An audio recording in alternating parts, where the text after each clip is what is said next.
Hi there. Let's talk about being a good citizen. What does it mean to be a good citizen anyway? And what is a good citizen? Good citizens are people who think not only of themselves, but about other people as well. So let's think for a moment about what it means to be a good citizen in your classroom.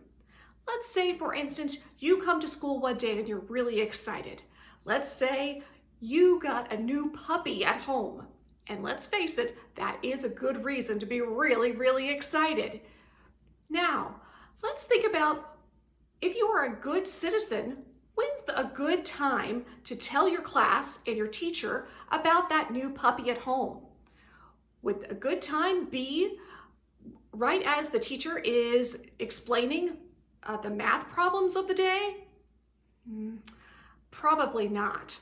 In fact, most definitely not. A good time to share your exciting news would be right when you come into the classroom or before you leave.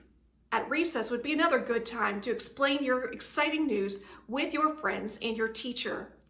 Good citizens are thinking about the fact that the teacher has important things that he or she needs to say to the class, and that there's good times to share our exciting news, and then there's other times where we need to sit and listen. I have another example to think about. What if you are bored? What does a good citizen do if you're bored? Because sometimes, have you ever had the situation where you get finished with your work and everyone else is still working? What happens then? Well, a good citizen is going to be thinking about the fact that other people are still working. So a good citizen is going to think, now is not going to be a good time to talk to my friend because other people are still working on the assignment and they need to be able to focus and pay attention. So a good citizen is going to have a few things already on hand, like perhaps a good book that they can read by themselves, or perhaps you like to draw. A good citizen is going to be able to sit there and draw quietly while other people finish their work. Okay, well done. One more thing to think about. What happens if you get mad? Everybody gets mad sometimes. That's true. Even your teacher sometimes gets angry.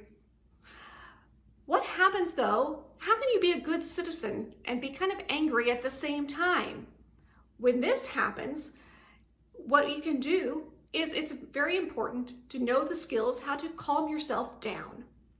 One thing to do if you get really, really angry and you feel really frustrated is you can focus on your breathing. Breathing in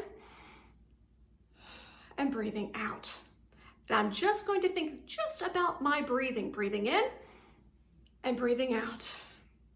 Another thing I can do to kind of calm my heart rate, because sometimes when you get really angry, your heart starts beating fast, your palms get sweaty. That can happen when you're nervous too. What I do is I take my hands and I take my tall fingers and I touch them to my thumbs. So I'm making a circle with my fingers. And then I take my tongue, the tip of my tongue, and I touch it to the roof of my mouth, like that. And then if I stand like that for a while and then I'm thinking as I'm doing this, my tongue is touching the roof of my mouth, my fingers are in circles, and I'm thinking about my breathing. Breathing in and breathing out. And breathing in and breathing out. And pretty soon I feel myself getting calmer and I feel that I am being a very good citizen. Why don't you try some of these things in your own classroom? And don't forget to play the Good Citizen game. Have fun.